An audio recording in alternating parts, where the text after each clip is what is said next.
ഇതിനകത്ത് മാനേജ്മെന്റിനെതിരെ പ്രതിഷേധം ഉണ്ടാവണ്ടേ? കാരണം ഇന്നലെ കുടുംബം പറഞ്ഞത് 1 രൂപ പോലും മാനേജ്മെന്റ് ശമ്പളമായി നൽകിയിട്ടില്ല, അവിടുത്തെ അധ്യാപക ശമ്പളത്തിൽ നിന്ന് ഒരു ഓഹരിയാണ് അധ്യാപികയ്ക്ക് നൽകിയെന്നാണ് പറയുന്നത്. അല്ല, ഇതിന് യാഥാർത്ഥ്യ എയ്ഡഡ് വിദ്യാലയങ്ങൾ വന്ന സാഹചര്യം നമ്മൾ മനസ്സിലാക്കണം. കേരളത്തിലെ എയ്ഡഡ് വിദ്യാലയങ്ങളെ സംബന്ധിച്ച് സർക്കാരിന് മുതൽ മുടക്കാനില്ലാതെ വന്ന ഒരു സാഹചര്യത്തിൽ, അത് ബ്രിട്ടീഷ് ഗവൺമെൻറ്റിൻ്റെ കാലഘട്ടത്തിലാണ്. ആ കാലഘട്ടത്തിൽ ഗവൺമെൻറ്റിന് സ്ഥലം കണ്ടെത്താനോ സ്ഥാപനങ്ങൾ തുടങ്ങാനോ പറ്റാത്തൊരു സാഹചര്യത്തിലാണ് കേരളത്തിലെ എയ്ഡഡ് വിദ്യാലയങ്ങൾ ആരംഭിച്ചത്.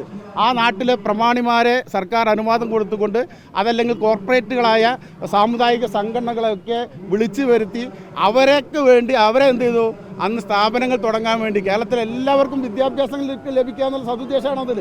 അപ്പം അങ്ങനെയാണ് എയ്ഡഡ് വിദ്യാഭ്യാസ സ്ഥാപനങ്ങൾ വന്നത്. പഴയകാല സാഹചര്യം, ഇപ്പോൾ സാഹചര്യം മാറുന്നു, വലിയ വിദ്യാഭ്യാസ കച്ചവടത്തിന് ആരോപണം ഉയരുന്നു. അതിനൊപ്പം പറയുന്നത് ഈ കുടുംബം പറയുന്ന ഒരു കാര്യം, നിരവധി തവണ മാനേജറെ സമീപിച്ചു മറ്റേതെങ്കിലും പോസ്റ്റിലേക്ക് മാറ്റി തരണമെന്ന്. ലാസ്റ്റ് പള്ളി കമ്മിറ്റി ഇടപെട്ട ശേഷമാണ് ഇപ്പോൾ ഈ കഴിഞ്ഞ വർഷമാണ് കോടഞ്ചേരി സെന്റ് ജോസഫിലേക്ക് മാറ്റി തരുന്നത് പറയുന്നു. അപ്പോൾ ഇത്ര കാലമായിട്ട് ഇവർക്ക് ഒരു പോസ്റ്റ് കൊടുക്കാനൊന്നും സാധിച്ചില്ല. മാനേജ്മെന്റ് ഒരു തരത്തിലുള്ള സമ്മർദ്ദവും സർക്കാർ ചെലുത്തിയിട്ടില്ല എന്നാണ് കുടുംബം പറയുന്നത്. അല്ല, ഇതിന് സ്വാഭാവികമായിട്ടും നമ്മൾ മനസ്സിലാക്കേണ്ട ഒരു വിഷയം എന്താ വെച്ചാൽ, ഒരു അധ്യാപകനെ നിയമിച്ചാൽ 15 ദിവസത്തിനുള്ളിൽ ആ മാനേജർ നിയമന പ്രപ്പോസൽ സമന്വയ മുഖാന്തരം കൊടുക്കുന്നു. പിന്നെ അതിൽ തീരുമാനമെടുക്കേണ്ടതും അവരെ അപ്രൂവ് ചെയ്യേണ്ടതും അവർക്ക് ശമ്പളം നൽകേണ്ടതും ഉത്തരവാദിത്തം കേരളത്തിലെ KSR റൂൾ അനുസരിച്ച് ഇത് സർക്കാരിൻ്റെ ബാധ്യതയാണ്, മാനേജ്മെന്റിന്റെ ബാധ്യതയല്ല.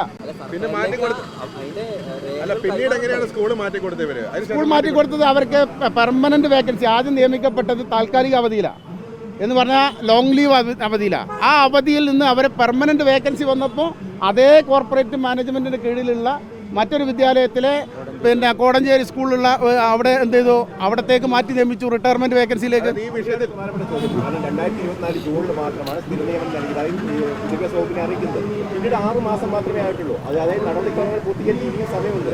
5-6 വർഷമായ ആളുകളുണ്ട്. അപ്പോൾ പോലും മാനേജ്മെന്റ് യാതൊരു തരത്തിലും വീഴ്ചയും വന്നിട്ടില്ല എന്നാണ് നിങ്ങൾ പറഞ്ഞത്. അല്ല, അങ്ങനെ പറയാൻ കഴിയില്ല. മാനേജ്മെന്റിന്റെ ഭാഗത്തുനിന്ന് വീഴ്ച ഇല്ല എന്ന് ഞാൻ പറയുന്നില്ല. വീഴ്ച വന്നിട്ടുണ്ടെങ്കിൽ അത് അന്വേഷിക്കണം.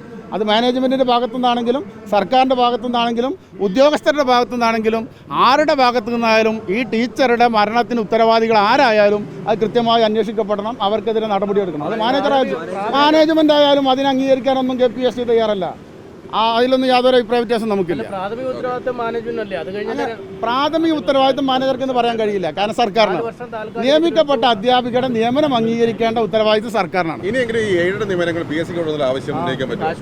സർക്കാർ അതിനെക്കുറിച്ച് ആലോചിക്കേണ്ടതാണ്. കാരണം എയ്ഡഡ് വിദ്യാലയങ്ങൾ PSCക്ക് വിടണമെന്ന് പറയുമ്പോൾ ഒരു കാര്യം കൂടി ആലോചിക്കണം.